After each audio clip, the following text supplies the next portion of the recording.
إن الحمد لله نحمده ونستعينه ونستهديه ونعوذ بالله من شرور أنفسنا ومن سيئات أعمالنا. أشهد أن لا إله إلا الله وحده لا شريك له، وأشهد أن محمدا عبده ورسوله. اللهم صل على محمد وعلى آل محمد كما صليت على إبراهيم وعلى آل إبراهيم في العالمين إنك حميد مجيد. أيها الناس، أوصيكم ونفسي أولا بتقوى الله وطاعته وكثرة مخافته ولزوم أوامره واجتناب عما نهى عنه الله. قال تعالى في كتابه العزيز: يا أيها الذين آمنوا اتقوا الله حق تقاته ولا تموتن إلا وأنتم مسلمون. أما بعد، فإن أصدق الحديث كتاب الله، وخير الهدي هدي محمد صلى الله عليه وسلم، وشر الأمور محدثاتها، وكل محدثة بدعة، وكل بدعة ضلالة، وكل ضلالة في النار. أما بعد، خوای پەروەردگار زۆر نیشانەی هەن، زۆر ئاەت و بەڵگەی هەن بێجگە لە ئاەتەکانی قورئان کە ئاەتی خوێندراون، بەڵام ئاەتی بیندراویش هەن. خوای پەروەردگار لەو بوونەوەرەدا دایناون بۆ ئەوەی بەندەکان تەماشایان کەن تاوەکو گەورەی و دەسەڵات و قودرەتی خوای گەورەیان بۆ دەرکەوێت، تاوەکو عەزەمەتی خوای گەورە بناسن، دەسەڵاتی خوای گەورە بزانن. بۆیە لە ناو سروشدا باشترین شت ئەوەیە بڵێن بیرکردنەوە لە ئاەتەکان و دەسەڵاتی خوای پەروەردگار ئیمانمان زیاد دەکات.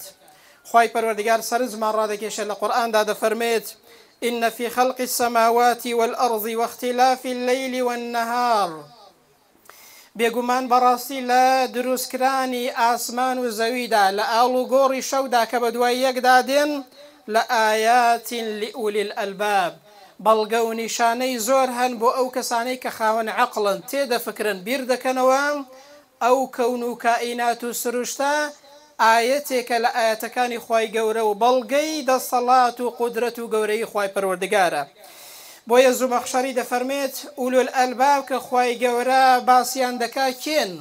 ئەو کەسانن کە چاویان دەکەنەوە لە ئاستی دەسەڵات و قودرەتی خوای گەورە، لە ئاستی ئەو سروشتە جوانە، ئەو ئەرز و ئاسمانە، ئەو هەموو شاخ و کێوە کە هەمووی بەڵگەی قودرەت و دەسەڵاتی خودای پەروەردگارە.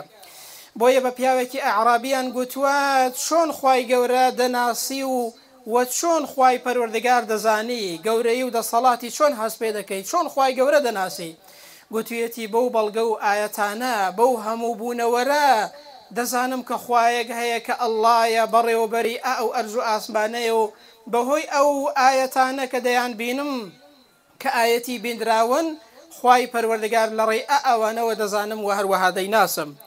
بۆیە شاعیر گوتوویەتی: وفي كل شيء له آية تدل على أنه واحد. ئینسان تەماشای هەر شتێک بکات لەو بوونەوەرە، لەو سروشتە بەڵگەی یەکتا پەرستی و گەورەی خودای پەروەردگاری تێدایە.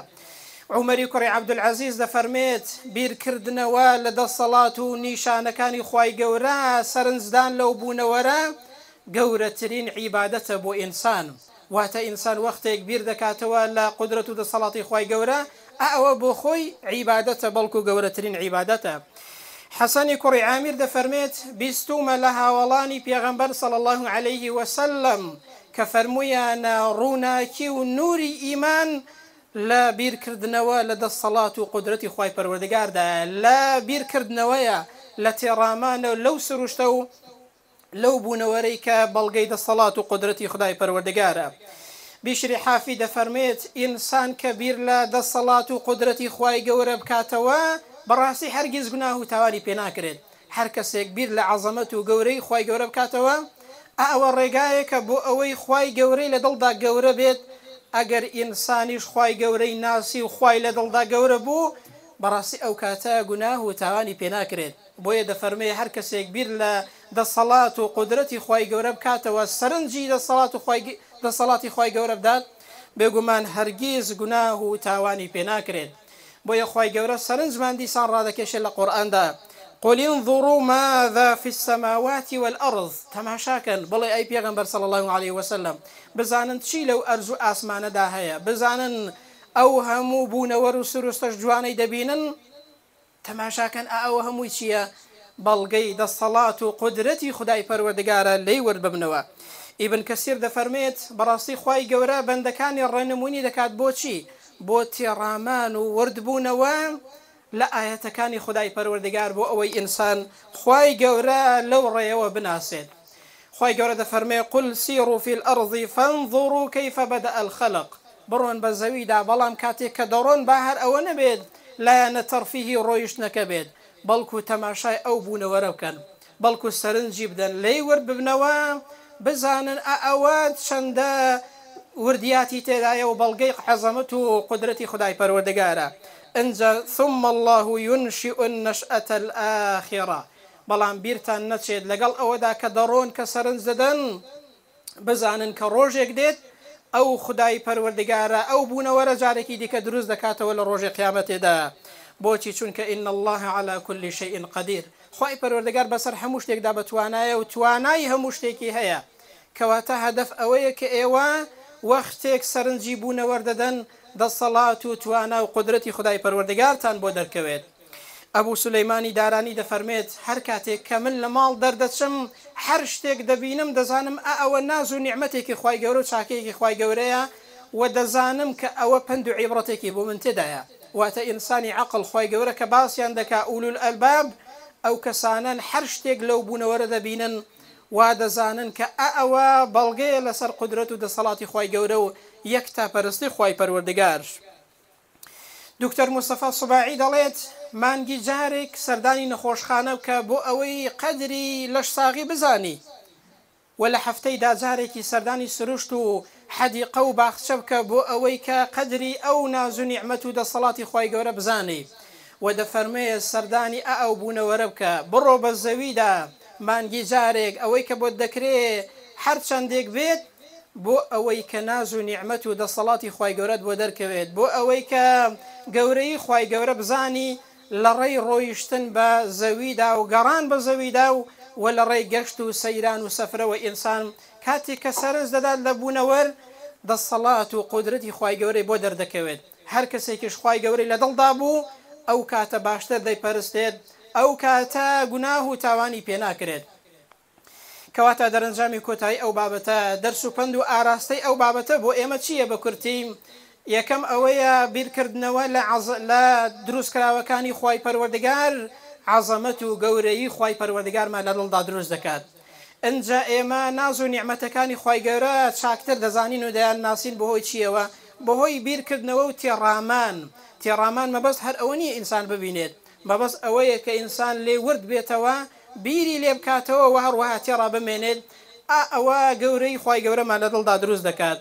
ئەوە دەبێتە مای پند و عیبرەت بۆ ئێمە ئەوە دەبێتە مای تەواضوعی ئێمە بەرامبەر بە خوای پەروەردگار چونکە هەر کەسێک خوای گەورەی ناسی ئەو کاتە خۆشی دەناسێت ئەو کاتە نەفسی خۆشی دەناسێت تەواضوعی بۆ دروست دەبێت بەرامبەر بە خوای پەروەردگار بەرامبەر بەو هەموو مەخلوقاتەی خوای پەروەردگار کەواتە بیرکردنەوە لە دەسەڵات و قودرەتی خوای پەروەردگار بینینی ئاەتەکانی خوای پەروەردگار ئاەتە بیندراوەکان عەزەمەت و گەورەی خوای پەروەردگارمان لە دڵدا دروست دەکات تەواضوعمان لە دڵدا دروست دەکات وامان لێ دەکات کە ئێمە چاکتر خوای گەورە بناسین ئەو کاتەش کە ناسیمان و گەورەی لە دڵماندا دروست بوو دەبێتە مای ئەوەی کە ئێمە چاکتر بیپەرستین بۆیە خوای گەورە سەرنجمان ڕادەکێشێت لە قورئاندا بەهۆی ئەو بوونەوەرە بۆ ئەوەی کە چاکتر خوای گەورە بناسین سەرنجی ئەو بوونەوەرە بدەین دەپاڕینەوە دوعا دەکەین خوایە بۆ خاترینەوە جوان و سیفەتە بەرزەکانت وامان لێ بکەی کاتێک کە ئەو کەشوکێ و ئەو سروشتە دەبینین